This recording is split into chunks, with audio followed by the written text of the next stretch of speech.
Hey folks, welcome to part 2 of my GoodNotes demo for stage managers. In part 1 we talked about just some tips and tricks to create your script to bring into GoodNotes, and now we will jump into GoodNotes and show you what all that was for. So this is sort of your landing page in GoodNotes. This is your folders. I like to create a separate folder for each show, and then I could, as time goes on, create folders for different companies, etc. So we're going to start with making a new folder, and I'm going to call this demo. Maybe that will recognize that. Magic. And then I will just decide that's yellow, and then I will create that. Tapping in, and now I'm going to upload the doubled script that we made in the last video. So I'm going to hit import. It's going to go to Drive because that's where most of my stuff comes from. And then we are going to find it in Work, Demo Shakespeare Company. And then mixed double, that's the one we made right at the end. We made a bunch of scripts in the last video, or a bunch of PDFs in the last video, but that is the one that we were going to use. We're going to open that. It's going to think about it for a second. And then it's going to open up. So what we see here is our sort of script on this side and our blank blocking page on this side. Obviously, if you are doing a blocking page with lines, feel free to do that instead of a blank page. I find a blank page much more useful in GoodNotes in terms of giving me flexibility about how much I write. I will often, when I am in blocking mode, flip it the other way so that I can see more of the script. So think of it more like a binder open. So why didn't I put a ground plan on my blocking page? Excellent question you are probably asking. That is because I'm going to do that as an element that I can put anywhere. So if I need on a particular page, 1 ground plan. If I need on another page, 5 ground plans. That is much easier to do in GoodNotes than trying to think ahead when you're making the PDF. So I'm going to start with, so this is the element here, this sort of sticker star button. I already have a element put in, but I will show you how we add more. So you will go to, what's all that mean? The add button, and then you will essentially add it as a photo. You can also import it from Drive or from your cloud or whatever, but I feel like most of us are able to at least, screenshot a ground plan or whatever in order to put it into a OG blocking page. This is really the same thing. You can also put them in little collections. So I have a collection of ground plans that I'm slowly filling up. So I'm going to just tap that, and then it's going to drop it in at this size, which is a little annoying. But you can turn it, you can crop it, you can do whatever you need to do. And then I would just move that over here. And if I need 3, I can hold, copy, tap, or I guess it'll just do that. So you need to prep a little bit more, in the thick of blocking. That can get a little bit more complicated. But, it's a learning curve more than, just like everything is. So I'm not going to worry about it too much.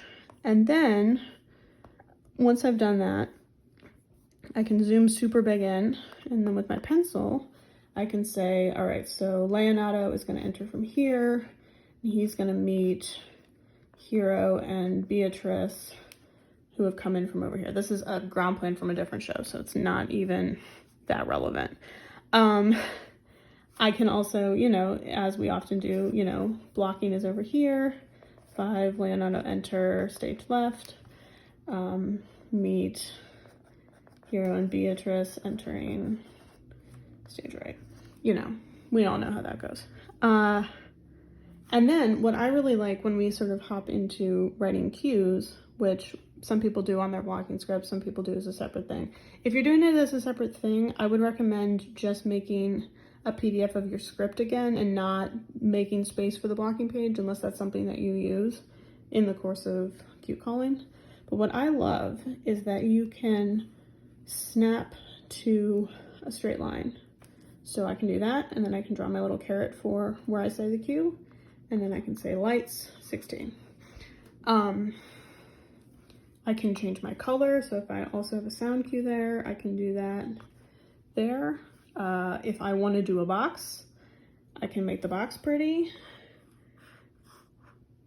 Think about it, there we go. And it really makes it look, tidy and professional like we like.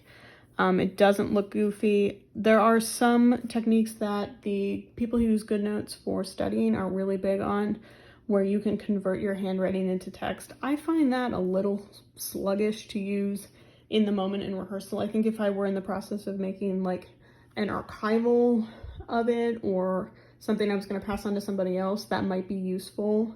But also this is really quickly written. I can write a lot neater on the iPad than this. Do not let this confuse you. I can write nicely in this. I'm just writing very quickly. And then I understand that a lot of people are really hesitant to use, you know, an external software when show calling, which is so fair. So you can export this. You can export the whole thing. And then you can print it, and then you can call it from a binder. I know there are a lot of people who do that. Or, you know, you can call it from your computer. GoodNotes also exists as a Mac app. You can collaborate in this, which is not a feature I have been able to explore yet, but I'm hoping to. Another thing that I know concerns stage managers is we're often working on new works, or at least works where we want to change either the order of pages, or we want to add a new page, or we want to delete a new page. That is very simple. You can add a page here. When you upload a PDF, GoodNotes calls that a template. So you want to ignore when it says template. You want to import as, you want to import a new document. If you've doubled, you need to double that PDF. So if you get a new page from your Playwright or whatever, you need to like throw that into PDF merge or PDF mix or whatever they call it, and make a new, you know, doubled page, but then that goes in as your new page 3 or whatever. And then you can delete old pages, move page to trash, which is very helpful.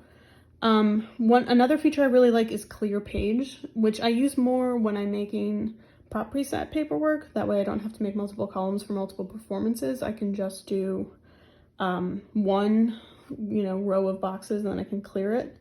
But this just clears all of your markup and just brings you back to what you had originally uploaded. So if you've completely reblocked a scene and you don't want to hold on to the old blocking, you can clear a page. And that's easily undone with an undo button.